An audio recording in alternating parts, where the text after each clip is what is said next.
Hyrule, the Golden Land, a kingdom known for its strength and beauty.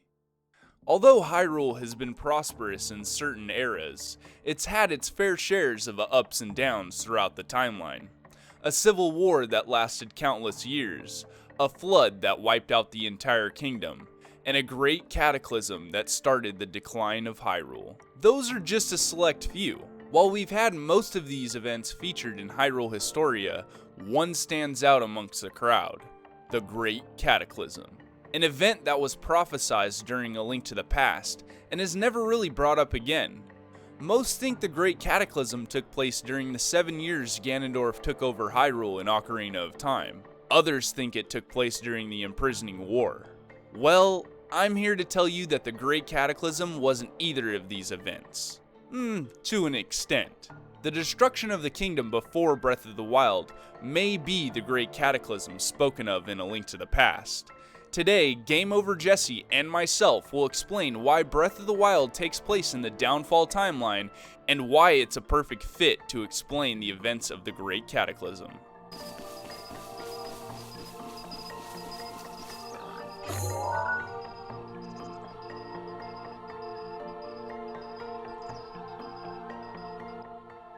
Since the reveal of Breath of the Wild at E3 2016, myself and many other Zelda theorists have been scouring the history books of Hyrule in search for a viable place for it to fit in the timeline. While it may be no surprise to many of you, the general consensus is that Breath of the Wild takes place in the Downfall timeline. For those of you that don't know about this, we'll be covering why Breath of the Wild takes place in the Downfall timeline, as well as debunking a few other possibilities.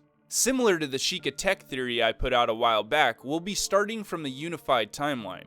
Here we have Skyward Sword, the Minish Cap, Four Swords, and Ocarina of Time.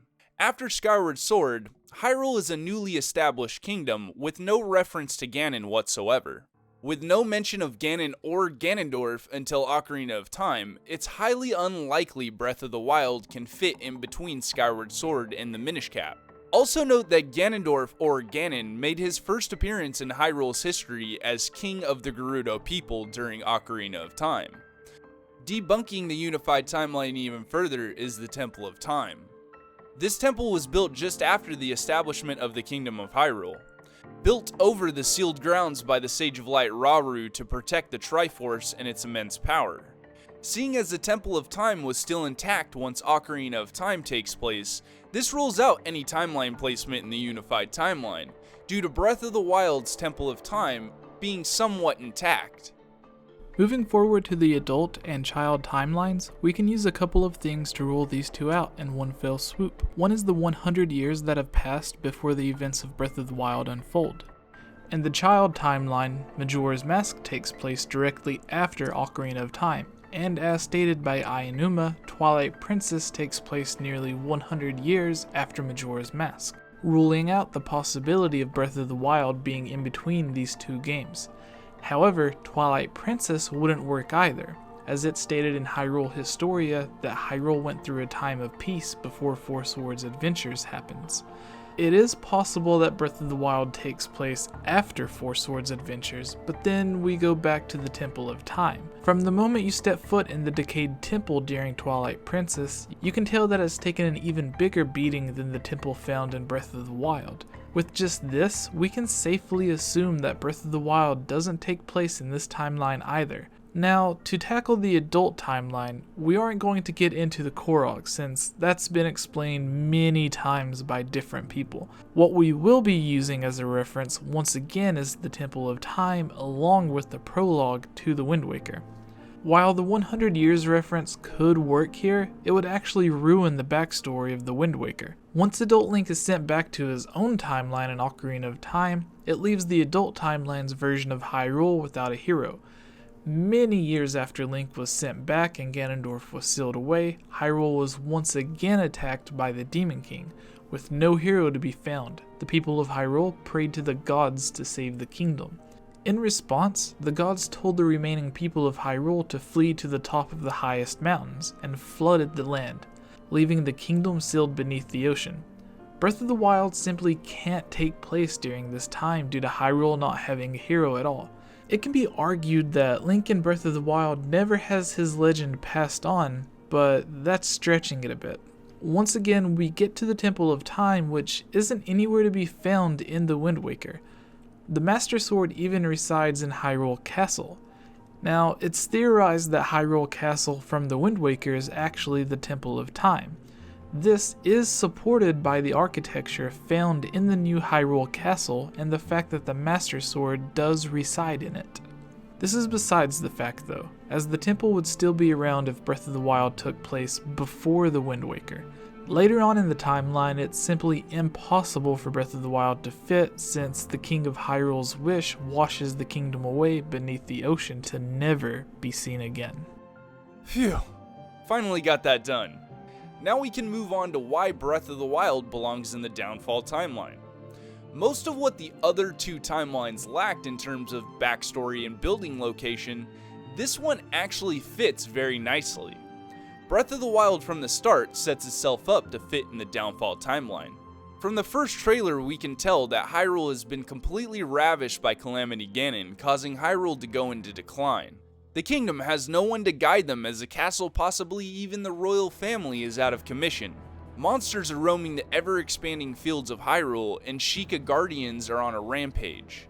The Temple of Time is decaying, along with what seems to be Hyrule Castletown. The old man references the decline of the kingdom in this quote, "That temple there, long ago that was the site of many sacred ceremonies. Since the decline of the kingdom, it now sits abandoned in a state of decay." Since the beginning of the Downfall timeline, Hyrule has had it rough, and Breath of the Wild only shows more of that.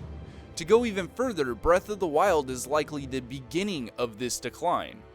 Back to the pesky Temple of Time again. While looking through the timeline, it's apparent that the Temple of Time isn't in any game in the Downfall timeline. It could be that the temple wasn't thought of before Ocarina of Time by Nintendo, but that ruins the fun of lore and theorizing, so let's continue on. Next up is the Master Sword and its location.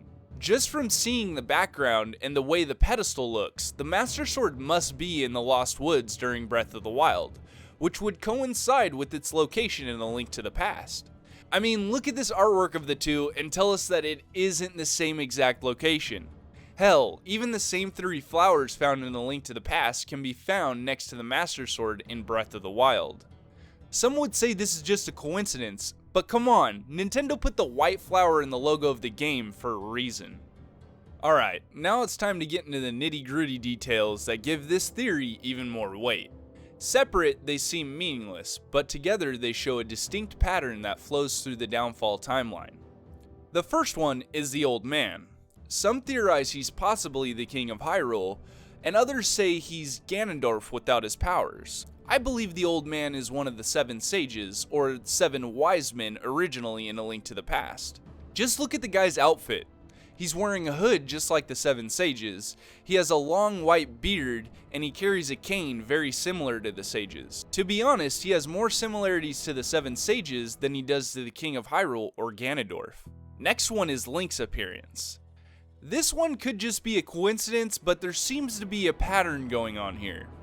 Notice that the hero of Wilds has long sideburns. The sideburns are substantial because the only timeline to ever have heroes with long sideburns is the Downfall timeline. I know it sounds ridiculous, but it's blatantly in our faces and we just couldn't pass it up. Continuing on, we've got telepathy being used in Breath of the Wild, exactly like it was in A Link to the Past. Link wakes up to a voice calling his name and is tasked to go to a specific location. We can only assume this voice talking to Link in Breath of the Wild is indeed Zelda, based off Zelda's lullaby being played in the background while this mysterious voice tells Link about Calamity Ganon. Lastly, we have the comparisons Nintendo has made between Breath of the Wild and the original Legend of Zelda. Notice the twin peaks in the background. These peaks have only made an appearance in the Downfall timeline. Seeing as no other timeline has these twin peaks, it's likely these two games are connected in terms of terrain. Like we said before, covering these clues alone doesn't hold very much weight, but together they show Breath of the Wild certainly has a strong connection to the Downfall timeline. So now it's time to get into the meat of this theory, the Great Cataclysm. Prophesized in A Link to the Past, the Great Cataclysm is told like this. If a person with an evil heart gets the Triforce, a hero is destined to appear, and he alone must face the person who unleashed the Great Cataclysm. If the evil one destroys the hero, nothing can save the world from his wicked reign. Only a member of the Knights of Hyrule, who protected the Hylian royalty, can become the hero. You are of the bloodline, aren't you? Then you must rescue Zelda without fail. This quote shows that the prophecy talked about in A Link to the Past does in fact apply to this game, but no cataclysm actually happens due to Link saving the day. The interesting thing here is that the prophecy of the Great Cataclysm actually applies to the cataclysms in Hyrule's history, each major event taking place in 3 key points of the timeline. One is the unified timeline before the events of Skyward Sword, the ancient battle of Hylia and Demise. The second is between the events of Majora's Mask and Twilight Princess, the mysterious Gerudo-Hylian War. The last one is the Great Flood before the Wind Waker.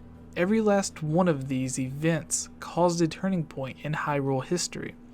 The thing with the Downfall timeline is it doesn't fully explain what happened during the imprisoning war in Hyrule Historia to cause the downfall of the Kingdom of Hyrule. The only reference we get of anything major happening is Ganon breaking the seal on the Sacred Realm, but it doesn't go into much detail other than that we also get this on page 93. However, the kingdom fell into ruin during the imprisoning war, and the bloodline of the Hylians weakened with the ages, until their existence was not but a thing of the past. This quote gives us a bit more detail, but not as much as the manual from A Link to the Past. In this case, we'll be using quotes from the Japanese version of the manual, as the English version has some mistranslation and goes on about a lot of added details not needed for this. Note that the first half of this manual was basically reconned with the release of Hyrule Historia, but the second half about the imprisoning war still fits into the backstory here, because it's never fully covered in Hyrule Historia. During the war for the Sacred Realm, someone broke the seal placed on Ganon. In the Japanese manual it states that, however, Ganon's noxious gas advanced even to the land of Hyrule.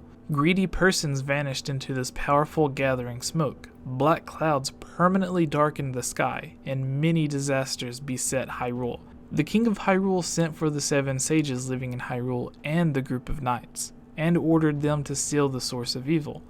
Ganon's noxious gas sounds vaguely familiar, don't you think? This goes even deeper. It's believed that the 7 sages and the Knights of Hyrule sealed Ganon back in the Sacred Realm, presumably in the Temple of Time, but as stated by the manual, they never actually made it all of the way. It's more likely that Ganon made it to the castle before the sages could make it to the Temple of Time, as stated in the manual.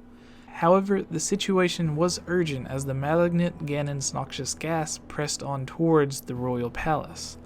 From there the story goes on like normal. The 7 sages seal Ganon away and peace returns to Hyrule until the events of A Link to the Past. The perfect way to remedy this situation is to place Breath of the Wild at the beginning of the Downfall timeline. Breath of the Wild itself would take place at the end of the imprisoning war. 100 years prior, this Calamity Ganon broke the seal on the Sacred Realm, and with the full power of the Triforce corrupting him, attacked all of Hyrule in this gas-like form we see him in. The 7 sages were able to seal him away in the castle, but only the hero of Hyrule can truly defeat Ganon as prophesied in the story of the Great Cataclysm. The thing that connects the Hero of the Wild could possibly be that he is in fact a blood relative to the Hero of Time and was defeated during the imprisoning war, and put into the Resurrection Chamber to one day complete the mission of the 7 sages and the other Knights of Hyrule. Seeing as most of, if not all of the Knights of Hyrule perished during the imprisoning war, it would make perfect sense to keep one alive in order to pass down the blood of the hero. The blood of the knights is then passed down to the hero in A Link to the Past to finally complete the prophecy the way it was meant to be in the first place. Okay, I know you're thinking this is crazy, but hear me out, as many things point to this. For one, Calamity Ganon is a direct reference to Cataclysm or Catastrophe, which is used in the Japanese version of A Link to the Past. Hyrule in A Link to the Past is significantly smaller, and a lot of the other races have died off or are no longer present, like the Kokiri and the Gerudo. The Master Sword in Breath of the Wild, like we said before, looks to be located in the Lost Woods, just like in A Link to the Past. Not only that, the pedestal it's in is even more primitive than the one from A Link to the Past. The pedestal is even missing the plaque that talks about the legend of the hero and the Great Cataclysm. Another thing to point out is the Temple of Time. Hopefully this is the last time. It appears in Breath of the Wild, but not in A Link to the Past.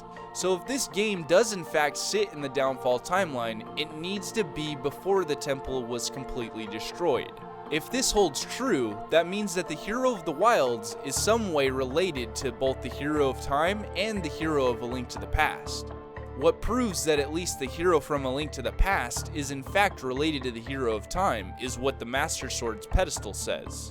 The hero's triumph on Cataclysm's eve wins 3 symbols of virtue.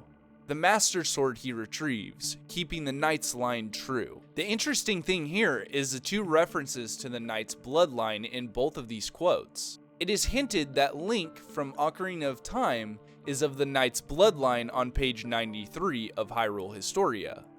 Looking back through the ages, it is possible that Link, the Hero of Time, was once a Hylian knight himself.